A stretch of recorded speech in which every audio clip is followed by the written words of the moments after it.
What is up, my friends? I am not thrilled about my background right now, but hey, I live in an Airbnb for about 3 more weeks and off to finally having a house. But today we're diving into an expansion of some of our recent content and our recent challenge, which was all about determining your values so that you can make better decisions, more inspired decisions as you navigate 2025. And this brought me to really think about the step beyond your own personal values, which is your family values. And for those of you that don't have a family yet, this applies to your extended family. This applies to your parents, your siblings, and then, of course, it plays a role in eventually starting your own family. And so take it as a crash course in human behavior, human communication, and human connection. And so, what's kind of interesting is that over the years, I have always been so amazed with the principles that I learned about business and how they very, very much apply to running a household, running a family, creating better communication, creating better connection, and decreasing chaos. And in the work that I do, at least, I hear a lot of similarities that nobody can get on the same page, communication is lacking, relationships feel like two partners are becoming more and more distant, they are quote unquote growing apart. Kids are not being understood, they're being rebellious. Parents are not always understanding why kids are behaving a certain way or making certain decisions, and the list goes on.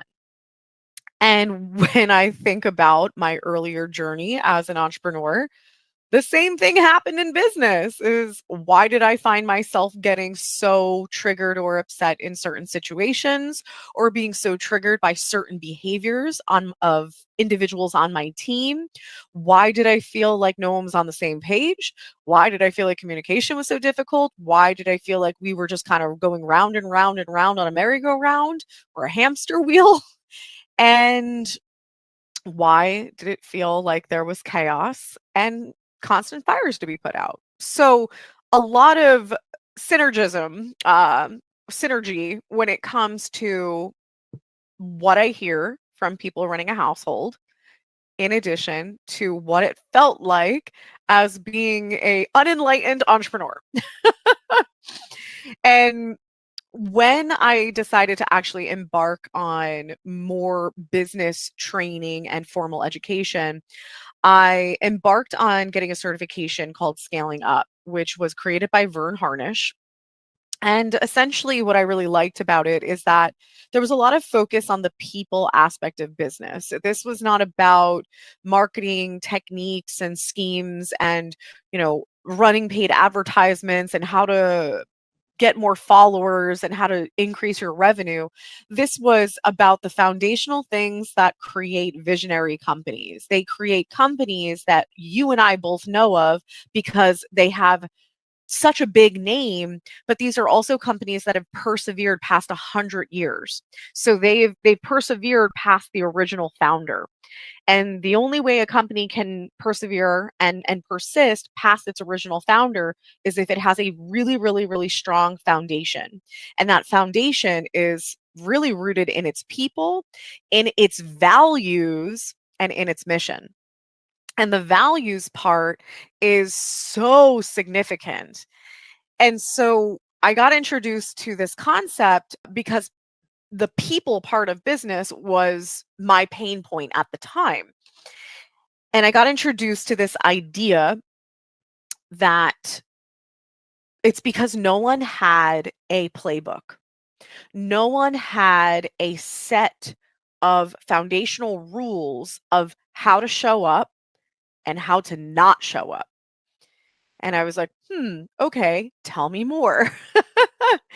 And because I was very stuck in that moment and I was having a really hard time with the exercises and the questions, my mentor at the time reverse engineered it for me to meet me where I was at. And I love this tool so much because I use it regularly now. And he goes, "Okay, what are the top things that piss you off in your business?" I was like, "Oh, well, that's easy. Let's talk about it." And I'll just give you one because it was probably the most foundational one. And it was when people would not take accountability for solutions. They would go into this, you know, figurative fetal position of, I don't know how to do this and I need someone to help me and I don't know what to do. And oh my gosh, everything is falling apart. And, like, send help, send help. And that was something that really bothered me. A secondary thing that really bothered me, which usually ended up going hand in hand, was when people would cut corners because of whatever reason they had. They would cut corners and they wouldn't give that project or that customer or that simple task, they wouldn't give it 100. They would give it a 50 or less. And that really, really bothered me because my motto was, how you do anything is how you do everything.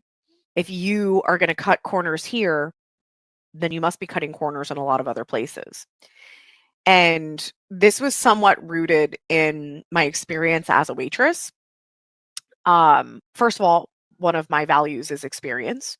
So I didn't know this at the time, but this is a personal value, not a company value or a family value. Experience is one of my personal values.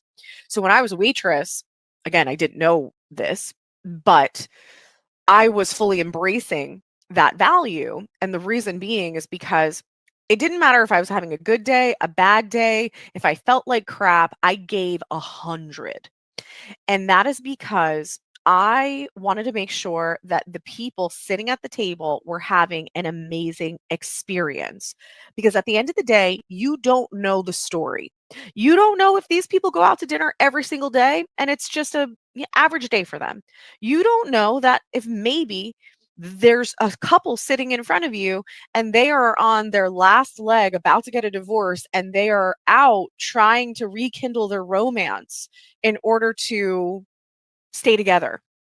You don't know if these people are dirt poor and they saved up for an entire year to come out to that dinner. You don't know. So how dare I, as the experience curator, bring my bad day to the table, bring my stomach ache to the table and ruin their experience? That's not fair. That's not okay. And that's just that is just a value that I stand behind. That is a value that is very, very, very important to me. And I want the same in return, which of course can piss you off when you don't get the same in return. So when I created my business, I wanted the same thing for my customers. I wanted them to have the best experience possible. And it, like, because especially it was my name on the line, it was absolutely fucking enraging if someone was going to cut corners and not give them that experience they deserve because they're having a bad day or they had a fight with their partner. Like, you don't bring that to the table. And that was a rule, an unspoken rule that I had in my business. And what I mean about unspoken is that I didn't necessarily say, here is one of the values of our company.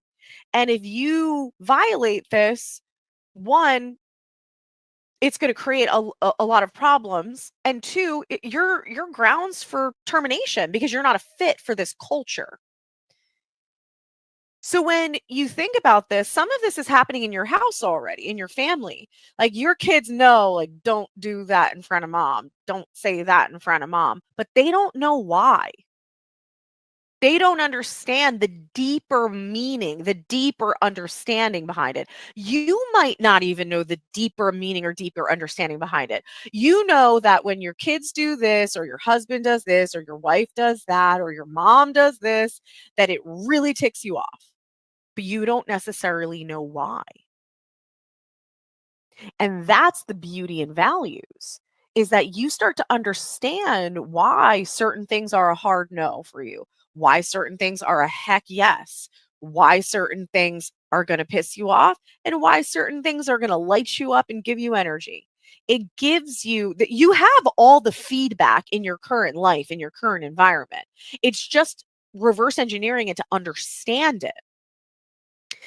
Then the beauty of it is when you're able to understand your own personal values, also your partner understanding their values, and then coming together to create family values, which really at the end of the day is just an aligned parenting technique and also an aligned communication and working together technique as partners.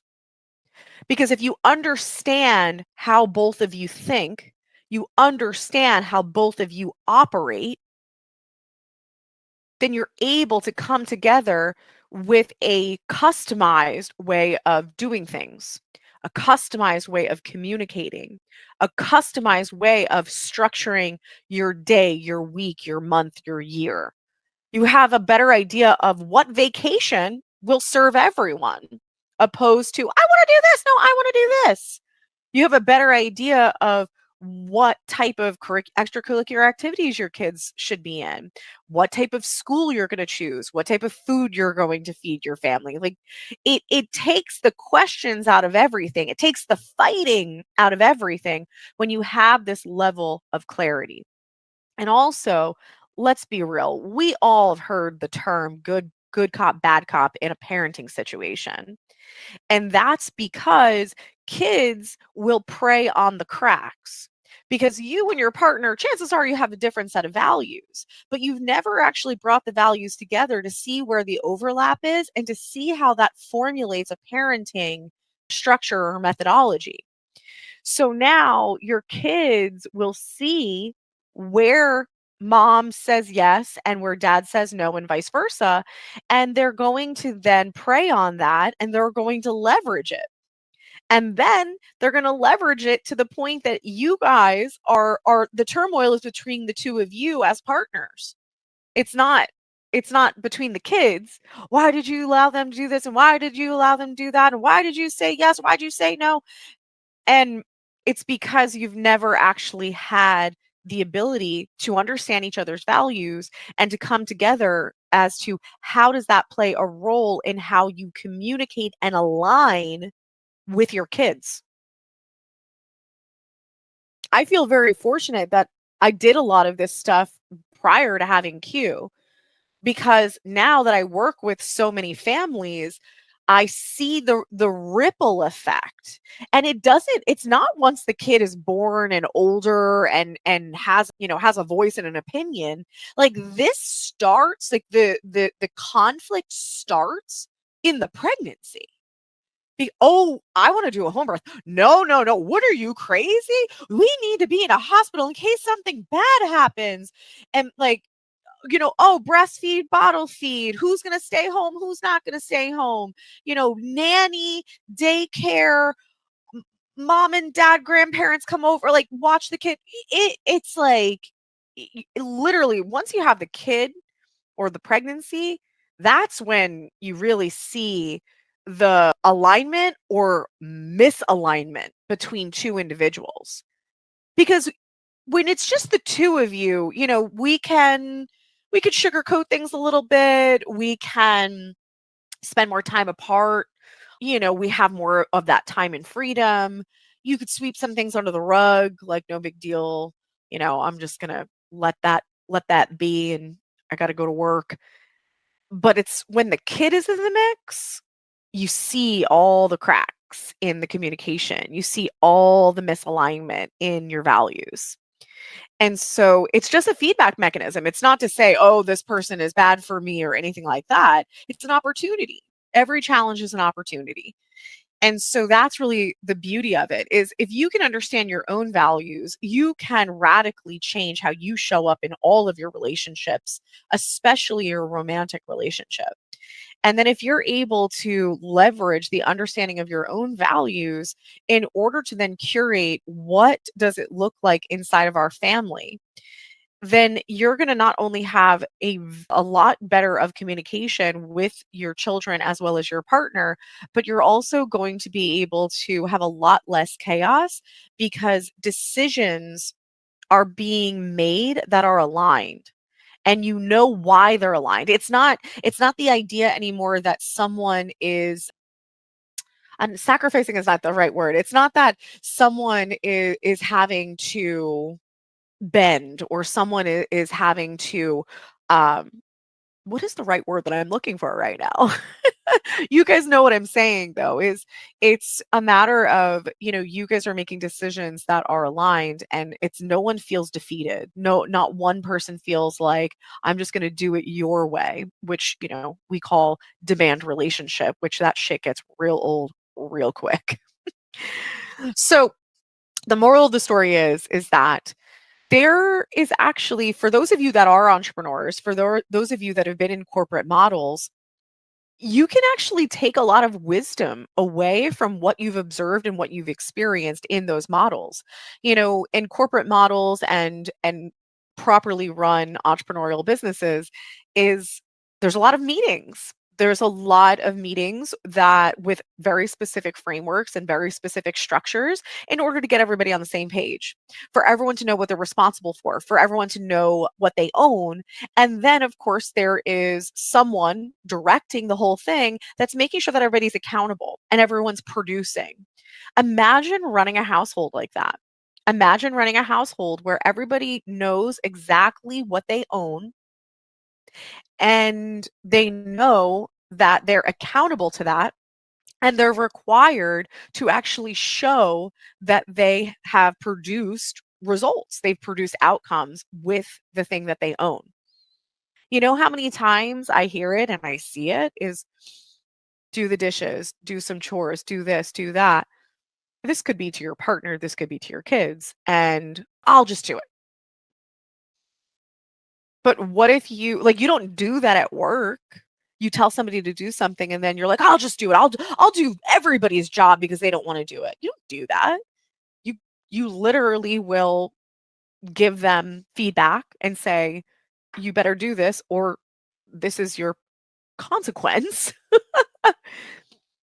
But of course, when we're doing things in a strategic way, this isn't about threats, especially you're not like kicking your kid out of the house per se. But this is about strategically approaching it so they understand why this is something that needs to be done. And at the end of the day, there are consequences. So if you don't want to do anything and mom and dad have to do all of these extra chores, guess what the weekends look like? They don't look that fun because mom and dad have to do all these things that you're not willing to help with. So you're going to be the one who's not going to go out and have fun and do X, Y, and Z because mom and dad are too busy doing this.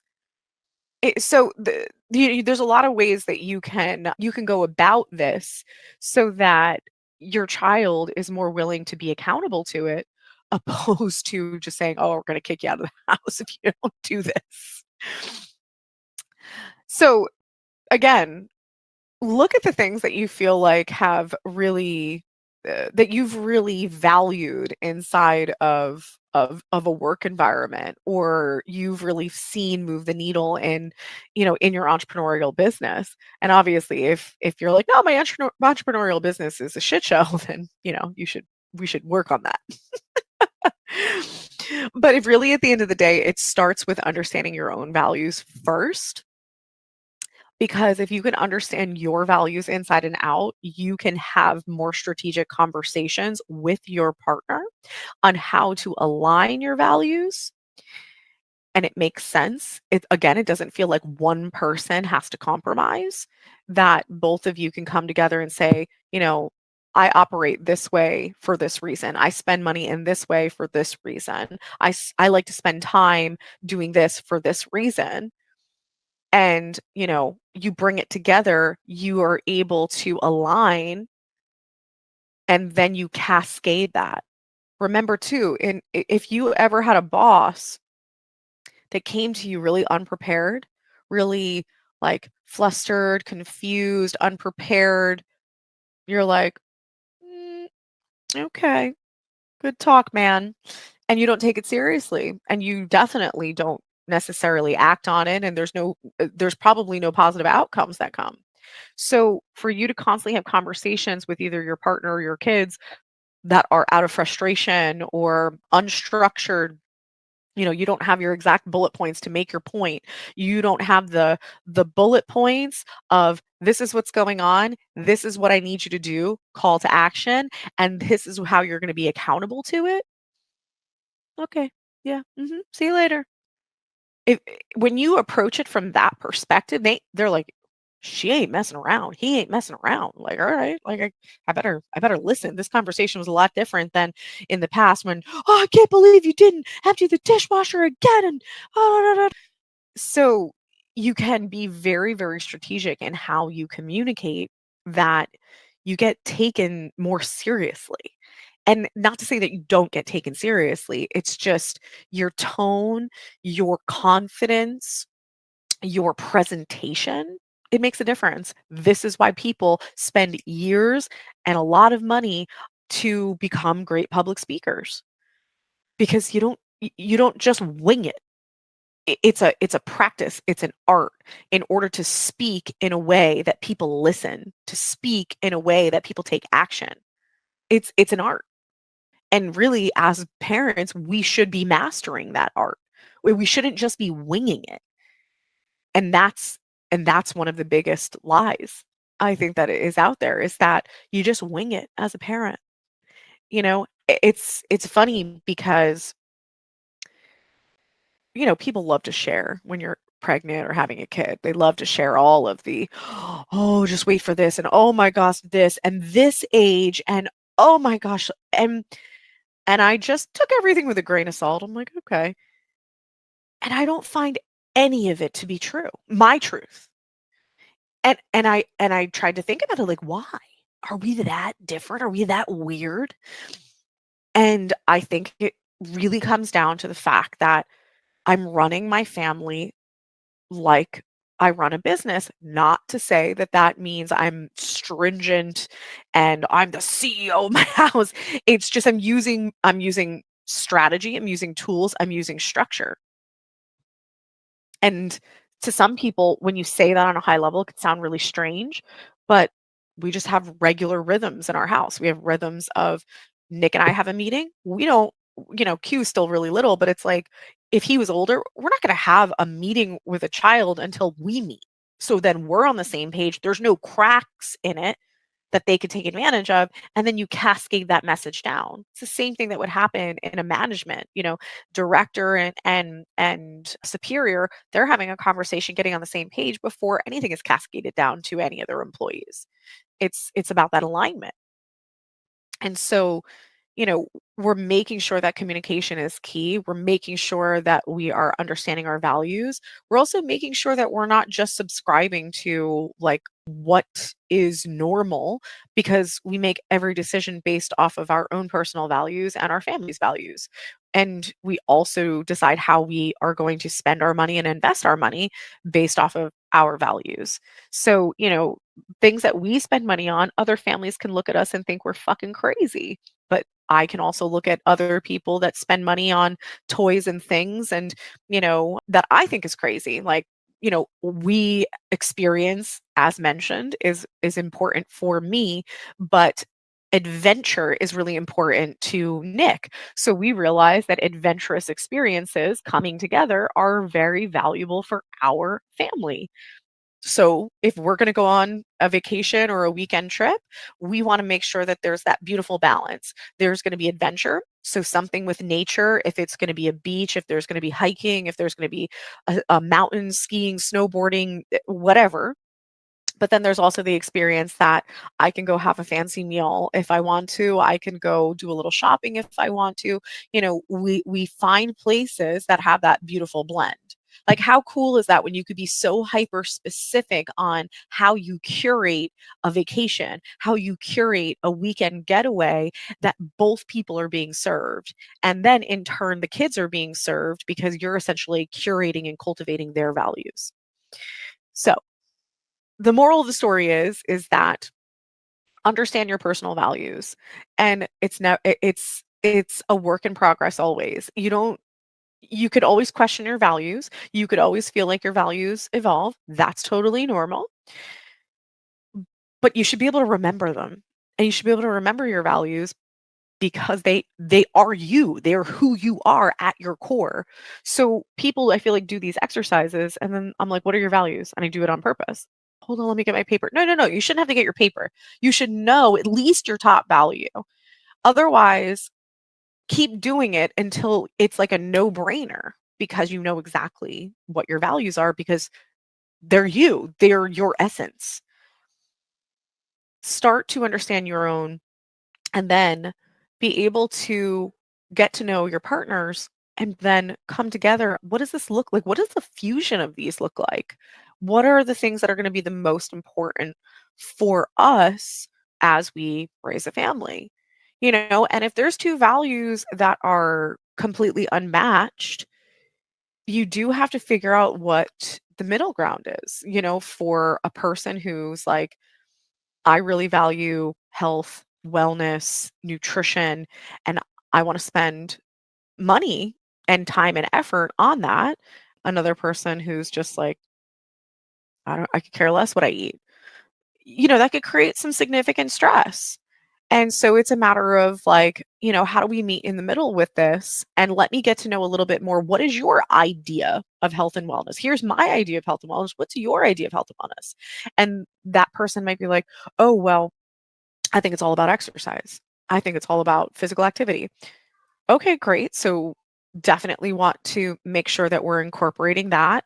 But then also, you're only going to be able to maximize your physical activity if you're eating foods that nourish your body and fuel your metabolism and also fuel your, muscle recovery. So, are you okay with creating that balance? Are you okay with, making sure that we're going to be bringing things into the house that are creating that benefit so that we can get the most out of our physical activity? And it's like, oh, okay, that makes sense. I never thought about it that way. So, opposed to being like my way or the highway, you're able to have an open dialogue to really understand. Because some people will say, like, I don't care about this. And like, that's a stupid way to spend money.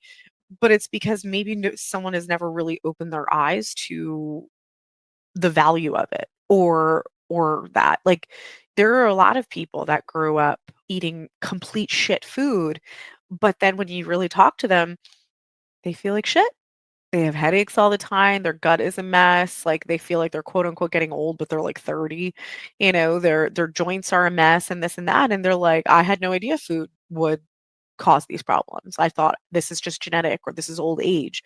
So, sometimes there is an opportunity to grow together, because both people have completely different sets of wisdom and knowledge. Alright, guys, lot to digest. I hope this is extreme value to you. Start with your values, get into your family values, and don't forget that having structure inside of your family and inside of your household, it's not that you're, a super stringent type A person. This is actually the key to having a family that has a lot more fun and a lot more freedom because their time and energy is not getting sucked up by chaos and fires and issues that need to be dealt with. So there is a lot of magic in creating this structure and understanding your family.